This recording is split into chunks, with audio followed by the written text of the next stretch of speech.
রাসূলুল্লাহর সাহাবী একজন আরেকজনকে যখন সাক্ষাৎ করত, দেখা হইতো, রাস্তায় হোক যেই জায়গায় হোক, দেখা হলেই মোলাকাত করেই আগে সবার আগে একজন আরেকজনকে সূরা আসর তিলাওয়াত করে শোনাইতেন। জোরে বলেন সুবহানাল্লাহ।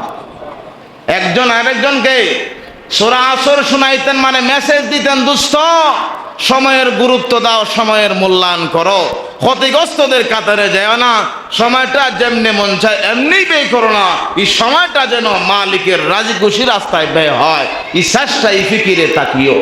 তারপর একজন আরেকজনকে সালাম করে মোলাকাত করে চলে যাইতেন।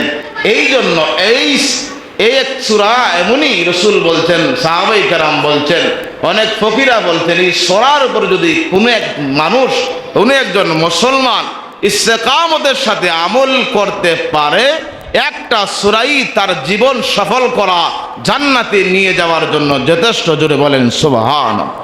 আল্লাহ সুবহানাহু ওয়া তাআলা যেন আমাদেরকে আল্লাহকে ভয় করে, রাসূলুল্লাহকে মহব্বত করে, সময়ের গুরুত্ব দিয়ে সময়ের কাজ সময়ে করার তৌফিক দান করেন। আমরা সকলেই একবার মন থেকে বলি আল্লাহুম্মা আমিন। ধারণ করতে পারি, লালন করতে পারি, সূরার নির্দেশ অনুযায়ী চলতে পারি, এক সূরাই আমার আপনার জীবনকে পরিবর্তন করে দিতে পারে। এটা হলো ইমামদের মধ্যে ইমাম শাফিঈ রাহমাতুল্লাহি আলাইহি মত। এজন্য বিশাল দামি এক সূরা। এই সূরায় মানুষের মূল জিনিস সম্পর্কে আল্লাহ সুবহানাহু ওয়া তাআলা বর্ণনা দিয়েছেন, আলোচনা নিজে করেছেন। আল্লাহ সুবহানাহু ওয়া তাআলা এই সূরাটি একটা ঘটনা প্রেক্ষাপটে নাজিল করেছে। ঘটনাটি হলো যেটাকে বলা হয় শানে নজুল। যেই কারণেই আল্লাহ পাক সূরা নাজিল করলেন, এই কারণটা হলো শানে নজুল। শানে নজুলটা হলো এমন, ইসলামের প্রথম যুগে রাসূল পাক সাল্লাল্লাহু আলাইহি ওয়াসাল্লাম যখন ইসলামের দাওয়াত দিচ্ছেন, ইসলামের দাওয়াত পেয়ে আবু বকর সিদ্দিক রাদিয়াল্লাহু তাআলা আনহু সিরিয়ায় স্বপ্ন দেখিয়া, এই স্বপ্নের বিশ্লেষণগুলি আমার এই সূরার আলোচনা হবে না, ওই স্বপ্নের মাধ্যমে একজন পাদ্রীর ব্যাখ্যা অনুযায়ী তিনি চলে আসছিলেন মক্কায়। আসিয়া রাসূল পাক সাল্লাল্লাহু আলাইহি ওয়াসাল্লামের সঙ্গে সাক্ষাৎ করেই রাসূল সাল্লাল্লাহু আলাইহি ওয়াসাল্লামের জবান মোবারকে মিষ্টি মধুর কথা শুনেই তিনি কালিমা পড়িয়া মুসলমান হয়ে গিয়েছিলেন। জোরে বলেন সুবহানাল্লাহ। মুসলমান যখন হলেন, আপনারা এটা জানেন, আবু বকর সিদ্দিক রাদিয়াল্লাহু তাআলা আনহু ছিলেন একজন সফল ব্যবসায়ী। ব্যবসা করতে যায় তিনি ব্যবসা ভালো বুঝতেন। এই জন্য ওনার অবস্থা আলহামদুলিল্লাহ খুবই ভালো ছিল, ব্যবসায়ের দিক দিয়ে খুব ভালো অবস্থা ছিল না। ইসলামের ছায়াতলে যখন প্রবেশ করলেন, করার পরে দিনের দাওয়াতে রাসূলুল্লাহর সঙ্গে সময় দিচ্ছেন, মানুষদেরকে দিনের দাওয়াত দিচ্ছেন, যেটাকে বলা হয় তাবলীগ। বিধর্মীদের কাছে দিন পৌঁছিয়ে দেওয়া, আল্লাহ বলা মানুষকে আল্লাহর পরিচয় দেওয়া। রাসূলুল্লাহর সঙ্গে আবু বকর সিদ্দিক রাদিয়াল্লাহু তাআলা আনহু দাওয়াতের কাজে লেগে পড়লেন, দাওয়াতের কাজ শুরু করলেন। দেখা যাচ্ছে আগে তিনি যেমন করে ব্যবসার মধ্যে সময় দিতেন, ব্যবসা বাণিজ্য করতেন, এখন আর তিনি ওই রকম ভাবে ব্যবসার মধ্যে সময় দিতে পারতেছেন না। ব্যবসা বাণিজ্য আগের চেয়ে কিছু কম হচ্ছে। আমার দোকান, আপনার দোকানের শাটার যদি বন্ধ থাকে, ইনকাম কি হবে? বেচা কিনা না হলে তো ব্যবসা হবে না। যখন ওনার বেশিরভাগ সময় ওনার ব্যবসা প্রতিষ্ঠান বন্ধ থাকে, এই জন্য ওই মক্কার মানুষেরা ওনাকে তিরস্কার করতে লাগলো। বিশেষ করিয়া ওনার এক বন্ধু ছিল, যার সঙ্গে ওনার খুব সুসম্পর্ক ছিল জাহিলি যুগেও। ওই বন্ধু চলে আসলো, তার নাম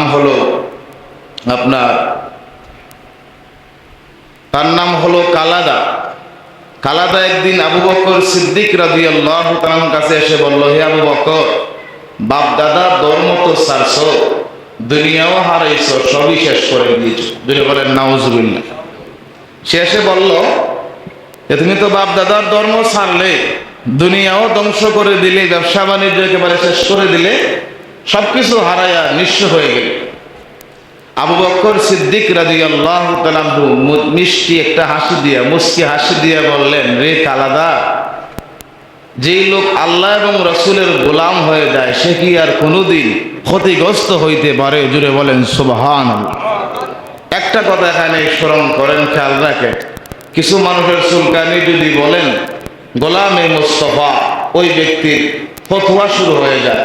আবু বকর সিদ্দিক আল্লাহর গোলাম শুধু বলেন নাই, তিনি বলতেন সঙ্গে সঙ্গে, রে দুষ্ট, রে নাদান, যেই লোক আল্লাহ এবং রাসূলের গোলাম হয়ে যায় এই লোক কেন ক্ষতিগ্রস্ত হবে?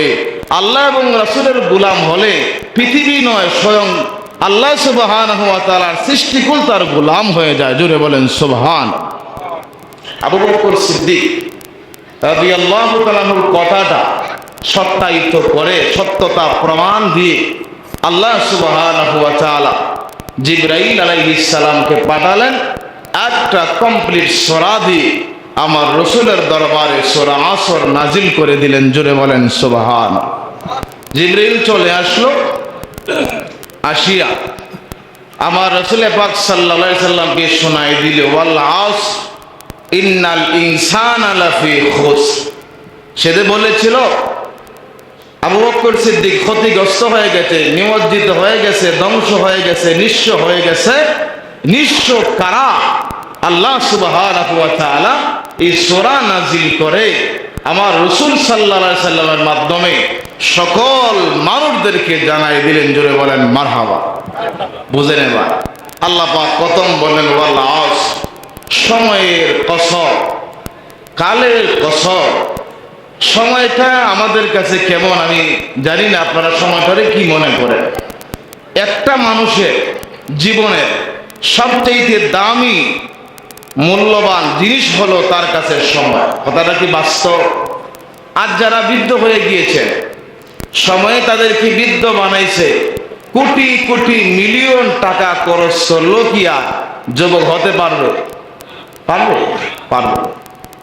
সময়ের দাম, সময়ের গুরুত্ব, সময়ের মূল্য কম নয়, এটা অসীম।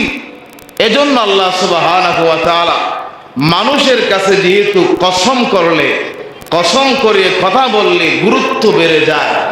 আল্লাহ সুবহানাহু ওয়া তাআলা কসম ছাড়া যে কথা, কসম কেড়ে যে কথা, দুনো কথার মধ্যে কোনো তফাৎ নাই।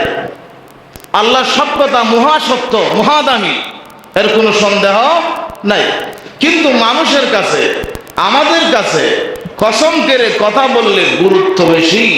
এজন্য দেখবেন কেউ পিতামাতার কসম করে বলে, আমি পিতামাতা আব্বা আম্মার কসম করে বলি তোমার এই কাজটা আমি ভুলবো না, করব। মানে যেই লোকেরে বলতেছে ওই লোককে বোঝাইতেছে যে কসম করে বলছি, মানে গুরুত্ব আছে, এই কাজটা আমি করব, বাদ দিব না। কিন্তু আল্লাহ সুবহানাহু ওয়া তাআলা সব কথাই মহাসত্য, কোনো সন্দেহ নাই। আল্লাহ পাক এই জন্য বললেন ওয়াল আসর, হাবিব দোস্ত আমার, সময়ের কসম, ইন্নাল ইনসানা লাফি খুসর, নিশ্চয়ই মানুষ ক্ষতিগ্রস্ত, নিশ্চয়ই মানুষ ধ্বংস হয়ে গিয়েছে। তারপর আল্লাহ পাক বললেন কারা ধ্বংস হয়ে গিয়েছে? ওই দেখ আলাদা আমার রাসূল পাক সাল্লাল্লাহু আলাইহি সাল্লামের সবচেয়ে প্রিয় সাহাবীকে বলল, রে আবু বকর, বাপ দাদার ধর্ম ছাড়লে, দুনিয়াও হারালে, সব ধ্বংস করে দিলে, ব্যবসা বাণিজ্য ধ্বংস হয়ে গেল, সব তো নিঃস্ব হয়ে গেলে, এবার আল্লাহ পাক বলেন কারা ধ্বংস, কারা নিমজ্জিত হয়ে গেছে ধ্বংসের মধ্যে? আল্লাহ পাক বললেন ইল্লাল্লাযীনা আমানু, নিশ্চয়ই যারা ঈমানদার, নিশ্চয়ই যারা মুমিন, নিশ্চয়ই যারা আল্লাহকে বিশ্বাস করলো, রাসূলুল্লাহকে মানলো, ওয়া আমিলুস সালিহাত, আল্লাহ এবং রাসূলের গোলাম হয়ে গেল, আল্লাহর দাসত্ব করলো। আল্লাহ বলেন তারা ব্যতীত সকল মানুষই ক্ষতিগ্রস্ত, ধ্বংস। জুড়ে বলেন আল্লাহু আকবার। ওই দেশে বলছিল যে আবু বকর তুমি তো ধ্বংস হয়ে গেছো, ওই ব্যক্তির কথার জবাব দিলেন, আল্লাহ, আমার আবু বকর ধ্বংস হয় নাই, আমার আবু বকর ক্ষতিগ্রস্ত হয় নাই। ক্ষতিগ্রস্ত তো হলো তারা যারা আমি আল্লাহকে চিনল না, আমার হাবিবকে চিনল না, সময় দিলাম, সময়ের গুরুত্ব দিল না, তারা হলো ধ্বংস, তারা হলো ক্ষতিগ্রস্ত। তারপর আল্লাহ বললেন, যারা ক্ষতিগ্রস্ত নয় তাদের কাজ আছে, তাদের দায়িত্ব আছে। কি? আল্লাহ বলে ওয়াতাওয়াসাউ বিল হক। এক নাম্বার দায়িত্ব হলো তারা পরস্পরকে তাগিদ করবে, বলবে সত্যের কথা, সত্যের পথে ডাকবে, আহ্বান করবে, একজন আরেকজনকে সতর্ক করবে। জোরে বলেন সুবহানাল্লাহ। এই কাজটা সকলে, এই কাজটা সকলে, ভালো কাজের কথা বলা এটা সকলের দায়িত্ব।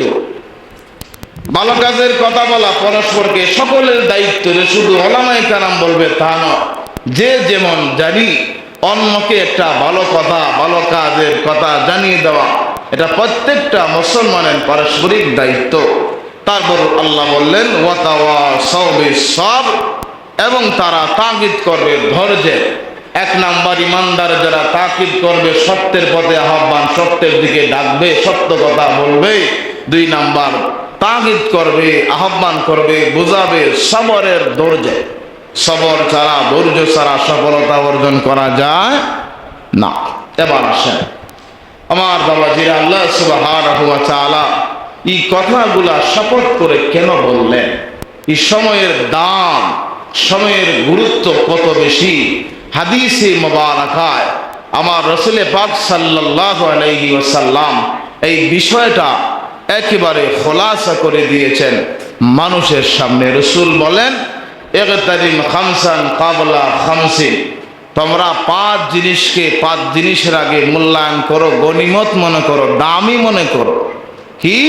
শাবাবাকা ক্বাবলা হারামিকা, তোমার যৌবনকালকে গুরুত্ব দাও, মূল্যায়ন করো, ভালো কাজে ব্যয় করো।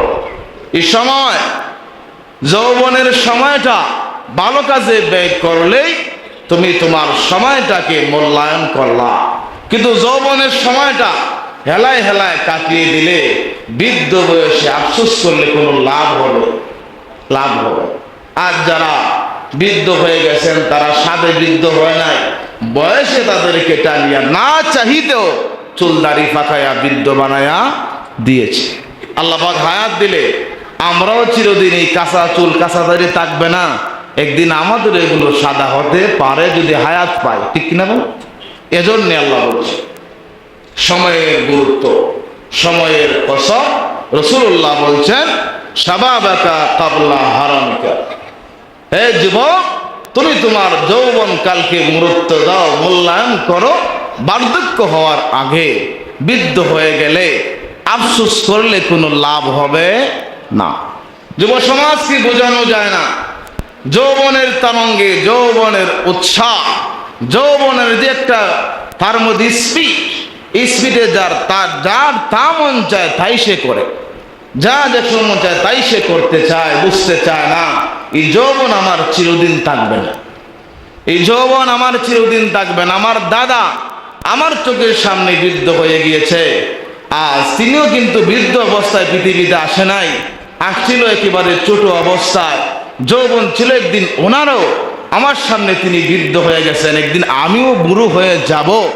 এই চিন্তা নিয়ে আমরা আল্লাহর দিকে সময়টা কাটাইতে চাই না। এই জন্য আল্লাহ পাক সময়ের কসম করছেন, সময়ের গুরুত্ব বুঝাইছেন।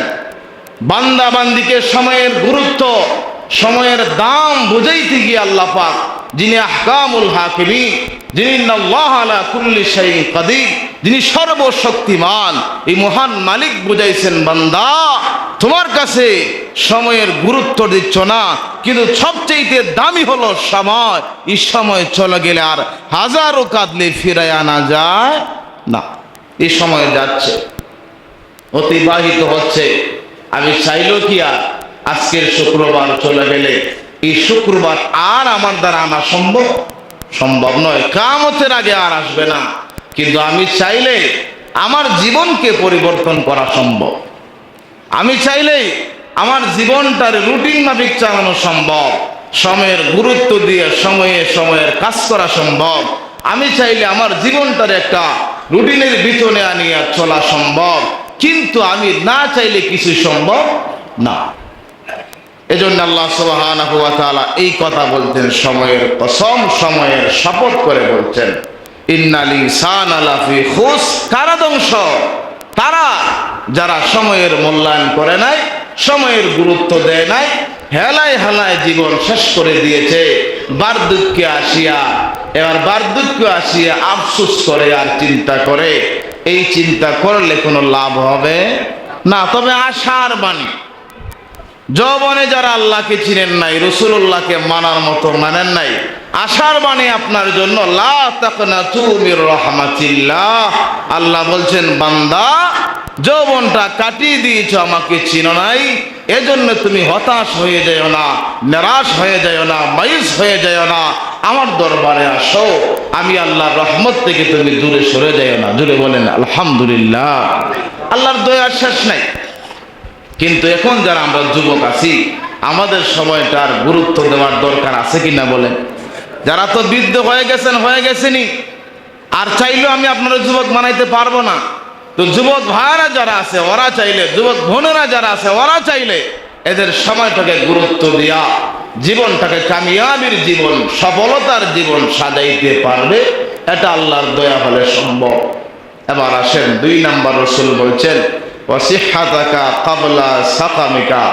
সুস্থতার মূল্যায়ন করো অসুস্থতা আসার আগে। অসুস্থ হয়ে গেলে সুস্থতার কি দাম আপনি বুঝবেন। আপনি তখন বুঝতেছেন না। যে লোকটা আইসির মধ্যে আছে সে জানে সুস্থতার জীবনের কি দাম। কথাটা কি বাস্তব? যে ব্যক্তি একবার অসুস্থ হইয়া হসপিটালের বেডের মধ্যে পড়ে রয়েছে 3 মাস, ওই ব্যক্তি জানে তার জীবনের সুস্থতার কি দাম, অসুস্থ হওয়ার কি কষ্ট, কি বেদনা, কি যন্ত্রণা। আমি আপনি বুঝতেছি না। সুস্থ আছি, সুস্থ আছি, যার নিয়ামতের কদর করতেছি না। দেখেন, আল্লাহ সুবহানাহু ওয়া তাআলা আমাকে আপনাকে দিয়েছেন 24টা ঘন্টার সময়। এই সময়টা দিছেন আল্লাহ, আমরা ভালো কাজে চাইলে ব্যয় করতে পারবো, আবার শয়তানের দোকায় পরে অনেকে মন্দ কাজে ব্যয় করি। কিন্তু সময়টা দিয়েছেন কিন্তু আল্লাহ পাক আপনারে পরীক্ষা স্বরূপ, যেন আপনার জীবনটারে ভালো কাজে ব্যয় করেন। এই জীবনটা যে কাজেই ব্যয় করেন, একবার কিন্তু আপনাকে অবশ্যই হিসাব দিতে হবে, মালিকের কাঠগড়ায় দাঁড়াইতে হবে। এছাড়া আপনার বাঁচার কোনো উপায় নাই। পৃথিবীতে যারা আমরা আছি, একদিন কেউই আমরা থাকবো না, থাকার সুযোগও নাই। আর কোন সময় মরব তাও জানি না। এই ফুটারচরের মনে হয় গতকাল একজন মারা গেছে, যুবক মানুষ, বেশি বয়স না। সে কি জানতো হাওড়ে গেলে মারা যাইব? জানতো না। জানলে কিয়ামতের আগেও ঘর থেকে বের হতো না। জানতো না বিদায় হাওড়ে গেছে, একটা উসিলা দুনিয়ার থেকে বিদায় হয়ে গেছে। তা আমার আপনারও কোন সময় যে বিদায়ের ডাক আসে আমরা কি কেউ জানি? জানি না। যেহেতু জানি না, এজন্য আমরা অবশ্যই নিজের জীবনকে মূল্যায়ন করি, সময়কে দাম দেই, সময়ের কাজ সময়ে করি। এখন চাইলে কিছু করা সম্ভব, কিন্তু পরে চাইলে অসুস্থ হয়ে গেলে আর সম্ভব না। তারপর রাসূল বলছেন, নবিনাগা কাবলা ফাকরিকা। ধনবান আপনি আছেন, সফলতার জীবন আল্লাহ দিয়েছেন আপনাকে, টাকা পয়সা আছে আপনার, এখন ভালো কাজে দান করেন। টাকা পয়সা আছে, এখন মানুষের কিছু সহযোগিতা করেন। পারলে আপনার আত্মীয় স্বজন যারা দরিদ্র, হত দরিদ্রদেরকে একটু দেখেন, অসহায় মানুষকে একটু সাহায্য করেন, পারলে তারই কিছু কিনে দেন। এই সময় তার আছে যখন সম্পদ, তখন দেখেন সম্পদ কারো চিরদিনের থাকে না, আর সম্পদ থাকলেও চিরদিন সম্পদটা আপন থাকে না। বর্তমান সোশ্যাল মিডিয়ার টাকার সুবাদে অনেক বিষয়গুলো আমরা সামনে এমন উপস্থাপিত হয় যেগুলো দেখলে আমাদের কষ্ট লাগে। কি ডাকাতে দেখলাম একজন মা সোশ্যাল মিডিয়ার একজন ভাইয়ের কাছে বলতেছে, স্যার ওই যে 5তলা বিল্ডিংটা একটা আমার সাহেব বানাইছে, মানে ওনার স্বামী বানাইছে, আমার সাহেব বানাইছে, এই 5তলা বিল্ডিং এখন আমার জায়গা হয় না, আমার ছেলে আমারে এক মুঠো ভাত খাওয়াতে চায় না, সে আমার বাসা থেকে বের করে দিছে। কিন্তু আমার সাহেব বাসাটা বানাইছে, আমার সাহেব মানে ওনার স্বামী চাকরি করে বাসা বানাইছে 5তলা। আজকে ওনার স্বামী দুনিয়ার থেকে বিদায় হয়ে গেছে, টাকা পয়সা ওনার খবর নাই। এই 5 তলা বিল্ডিংয়ে এত এত রুম থাকার পরে একটা রুমের কোনায় ওনার জায়গা হয় না। তার মানে সম্পদ থাকলেও সম্পদ সবসময় আপন থাকে না, এটা পর হয়ে যায়।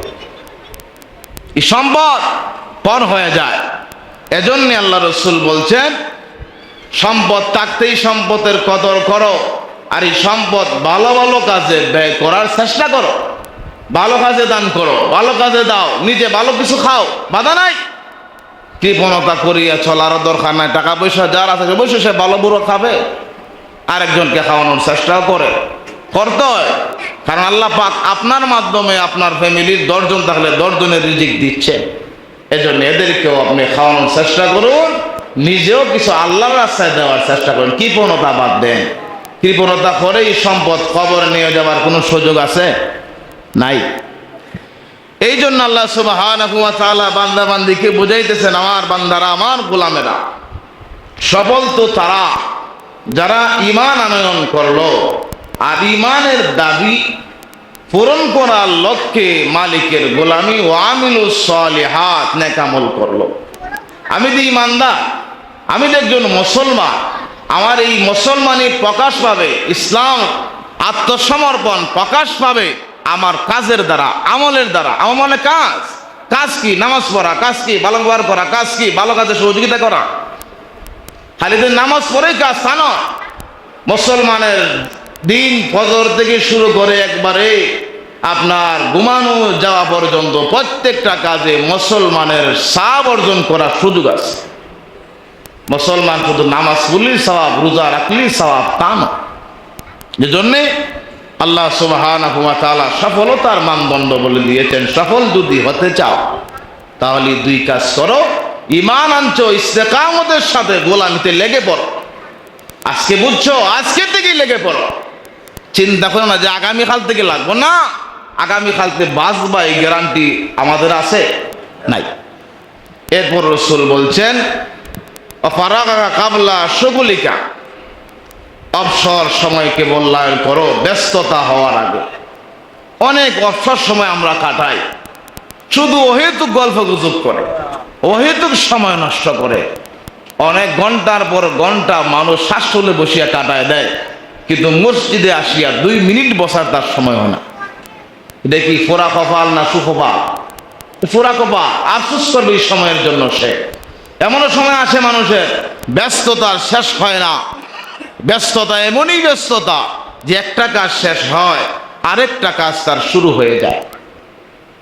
এজন্যে যখন আপনি অবসর সময়টা আপনার আছে, আপনি যখন ফ্রি আছেন, তখন আপনি চেষ্টা করবেন এই সময়টা ভালো কাজে ব্যয় করার।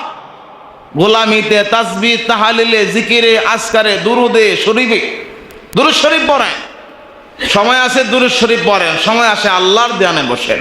সময় আছে ভালো কাজে ব্যয় করেন। সময় আছে বন্ধুদের সঙ্গে একটু দেখা করেন, এদের সঙ্গে একটু মোলাকাত করেন, কথাবার্তা বলেন। দোস্ত কেমন আছো? এটাও সওয়াব। বন্ধুর খবর নেওয়া, প্রতিবেশীর খবর নেওয়া, এটাও সওয়াব। কারণ একজন মানুষ যদি ধনী, যারা দানট্যশীল ব্যক্তি যারা, ওরা যদি গরিবের বাড়িতে একবার গিয়া সালাম দিয়ে জিগায় তোমরা কেমন আছো, এই লোকের কলিজা ঠান্ডা হয়ে যায়। আরে আমরা গ্রামের সবচেয়ে ধনী লোকটা আমার এই জিগাইছে আমি কেমন আছি, আমরা কেমন আছি, আলহামদুলিল্লাহ, খুশি হয়ে যায়। না দিলেও খুশি। এজন্যে প্রতিবেশীর হক আছে, তার সঙ্গে কথাবার্তা বলা, তার খোঁজ খবর নেওয়া, ভালো বুড়া জিজ্ঞেস করা, হালত কি জানা, থাকলে তৌফিক অনুযায়ী কিছু দেওয়া, হাদিয়া দেওয়া, এটা সুন্নাত। দেন, পারলে আপনি আপনার দেশে আল্লাহ আপনি তারা দেন। এজন্য সময় থাকতে দিতে হবে। বৃদ্ধ হলে আর দেওয়ার সুযোগ থাকবে না। বাবার আমার আর একটু সামনে বাড়ি দেখেন। তারপর রাসূল বলেন, ওয়া হায়াতাকা কাবলা মাউতিকা, শেষ হায়াত দিয়েছেন, মরণ একদিন আসবে। আর মরণ আসলে যত আফসোস ভিতরে আছে, আফসোস নিয়ে কবরে যাইতে হবে। কাউরে সহযোগিতা করা যাবে না, নিজে ভালো কাজ করাও যাবে না, নামাজ পড়াও যাবে না, জিকির করাও যাবে না, আল্লাহকে স্মরণ করাও সুযোগ থাকবে না। কবরে যায় যখন শেষ হবে তখন আর আফসোস করে কোনো লাভ হবে না। এবার আসেন কেন আল্লাহ বলছেন, সামাইটা বলে দেই কেন আল্লাহ বলছেন ওয়াল আস ইন্নাল ইনসানা লাফি খুস। এই সূরার গুরুত্ব কি, ফজিলত কি দেখেন। রাসূলুল্লাহর সাহাবী তিনি বলেন, ও আমার নবীর উম্মতেরা, আমার ওমা আলাইনা ইল্লাল বালাগ, ইনশাআল্লাহ করি মিলাদ হবে, আপনারা মিলাদের জন্য প্রস্তুতি গ্রহণ করেন।